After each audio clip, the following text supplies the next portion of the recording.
खुलुमबाय स्टुडियाव दं आं भाग्यश्री बसुमतारी 14 नं चिरांदुवार ब्लकनि बानजायनायाव बिसिडिसि थाखोनि जोलुर बादायनाया दिनै थुंगेबाय।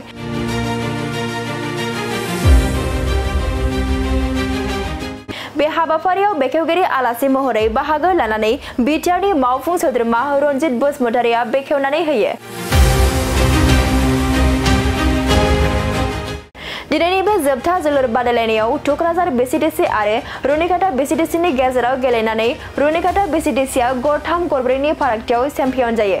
लाइमोनफोरखौ गेलेनाय बिथिङाव गोजौ मासियाव जायगा होनायजों लोगोसे आथिखालनि बादायलु मुगायाव मुलुगनि बिखायाव लाइमोनफोरखौ दावगाहोनो थाखाय आथिखालनि खुंथाय सरकारनि बानजायनायाव खुंनाय बड'लेण्ड सीएम कापखौ नाइसाबिलनि गेवलां गेलेग्रा फोथाराव खुंनाय जायो। बे हाबाफारियाव बाहागो लानानै मावफुं सोद्रोमा रनजित बसुमतारीया मा फोरमायखो फैजों आबुङै खोनासंना मुलुगनां ड्राग्स बेरेखा सान बे ड्राग्स बेरेखा सानजों लोब्बा लाखिनानै मानगिरि चिफ प्रमद बर' बिथांनि दैदेननायाव जोंनि बिटिआर सरकारा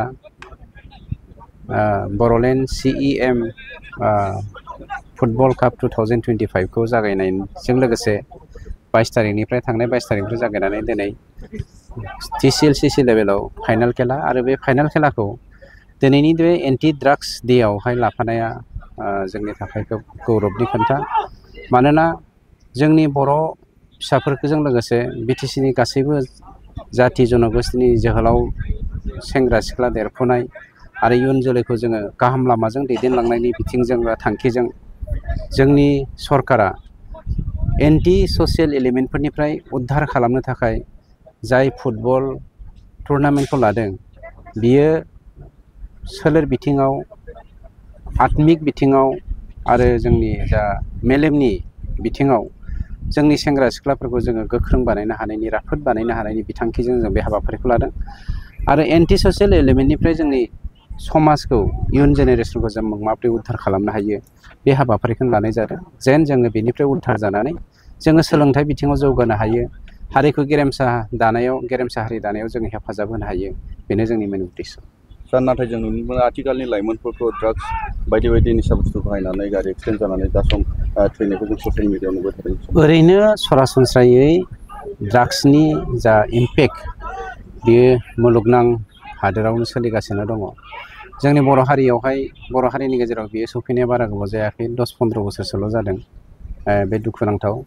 अब्लाबो जों हानायमानि ड्राग्सनिफ्राय मुक्त खालामनो जोंनि हारिनि जोलैफोरखौ जों बिटिसिनि गासैबो सेंग्रा सिख्लाफोरखौ उद्धार खालामनो जोंबा बायख'नो जों नाजागासिनो दङ आरो बिराद सोलो लानानै बिराद हाबाफारि लानानै बेफोरखौ जोङो सांग्रांथि लाबोनायजों लोगोसे मुक्त खालामनायनि हाबाफारिखौ मावदों आरो नैबे जोंनि जा फुटबल टुर्नामेन्ट हाबाफारि बड'लेण्ड सीईएम काप बेबो बेनिनो मोनसे बाहागो।